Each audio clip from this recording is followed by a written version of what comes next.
Hello everybody, K-Whip here, and welcome to another Destiny video. In today's video, we're going to talk about shotguns and some of the recent history in Destiny around them. Currently, shotguns dominate the Crucible, and about 85% of the people you see in most playlists are going to be using shotguns. Now, most people pin this on the sniper nerf that came along with Rise of Iron, which definitely accounts for a lot of the extra shotgun usage, but people don't always realize how much better shotguns are now compared to the period of kind of the end of Taken King. People didn't see a 10% damage buff and a 75% rate of fire buff to shotguns in the patch notes going into Rise of Iron, but that is almost what happened. So what is it that has made shotguns so much better? There are four main things in Rise of Iron that have caused shotguns to become this way. These are the introductions of the Matador 64, the increase to drop rates, buff to full auto, and the memory of Jolder. So back in Taken King, the best shotgun in the game was the Party Crasher +1. There was some complaining about Party Crasher, but for the most part, it was a rather balanced shotgun. It was very good, but balanced. Party Crasher was nearly the only shotgun used by most players in the Taken King, and was only really topped by the Year 1 shotgun, the Matador 64.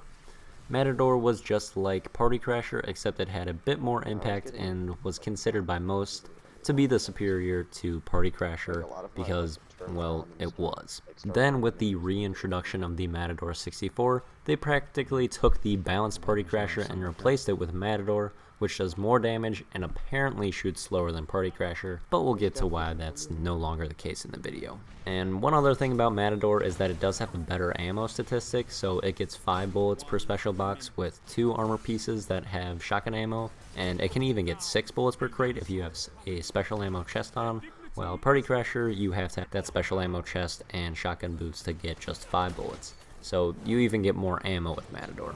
But another huge difference from Taken King to Rise of Iron is the large difference in drop rates. Now, initially, better drop rates sounds like a good thing, but what it turns into is everybody having a God Roll Matador, or at least an insanely good one. This was not the case in the Taken King. Seeing a God Roll Party Crasher was extremely rare, and it even took quite a while to even get a good one. I played for almost the entire year between Taken King and Rise of Iron, and played an enormous amount of Crucible during that time. And after this year of Crucible grind, I never got a God Roll Matador, and in an entire year I never got a Party Crasher with aggressive ballistics and rifled or reinforced barrel. So in Taken King, you rarely saw people using the best possible roll on a shotgun, or even a shotgun that had max range and impact. In Rise of Iron, however, there are tons of people running around with max range and max impact, and a farther max range and impact using Matador, and a whole lot more people using God Roll or Perfect Rolled shotguns. This is because drop rates are so much better, and it also seems easier to get a good roll on a Matador compared to the Party Crasher. Personally, I've already gotten 2 perfectly rolled Matadors, and 2 other Matadors that are only 1 perk off of being perfect rolls. So that is substantially better loot in just 3 months of Rise of Iron compared to the entire year of Taken King. So this may sound like a good thing, but you now have people using a shotgun that's better than Party Crasher, which was pretty balanced, and usually using better rolls than what they had in Taken King. And the next thing that I have to talk about is a perk that was irrelevant in Taken King, but has now become, in my opinion, the most overpowered thing in the game.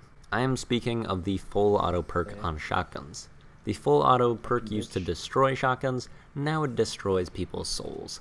Full auto used to hurt the range and consistency of shotguns, however it did get a buff and a spread reduction going into Rise of Iron, so it now provides no penalty to consistency or range, and turns the Matador into a shotgun without weaknesses.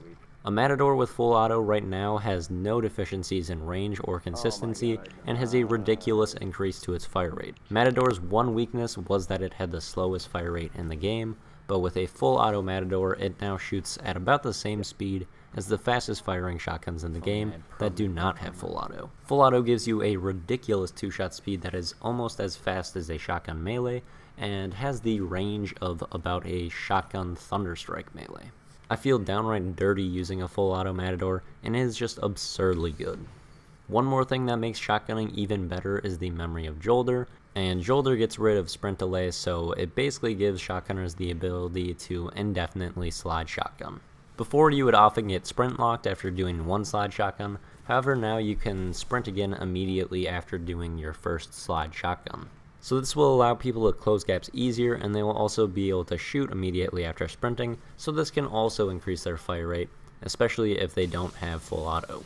On another note, Juggernaut was given a buff where it would recharge faster, and this paired with the Memory of Jolder allows strikers to constantly have a Jug Shield in front of them, which is already crazy dominant in itself, so that just made Jug shotgunning even better, which, oh god, why did that have to happen?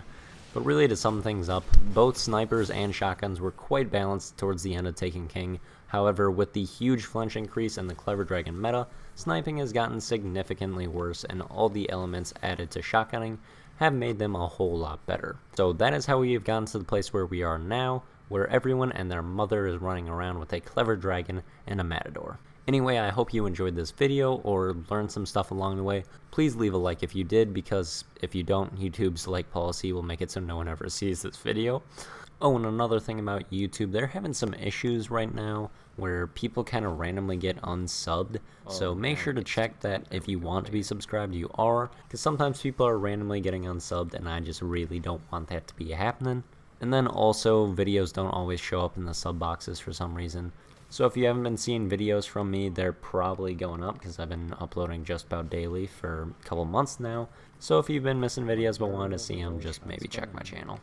Let me know if you thought this was an interesting video in the comment section down below, and subscribe for some more Destiny videos. Thanks for watching, and see you later.